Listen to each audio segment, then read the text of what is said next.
Bax dostlar, indi ildırım çaxası axşam vaxtıdır deyə siz görmürsünüz. Sən də davay get.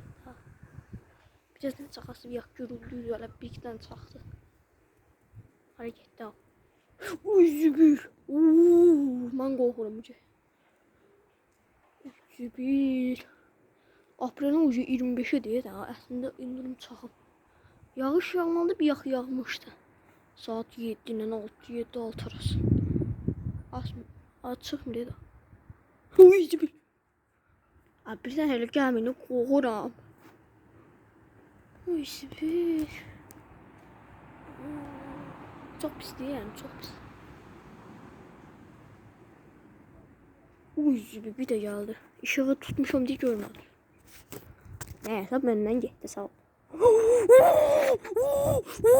Uy zübür.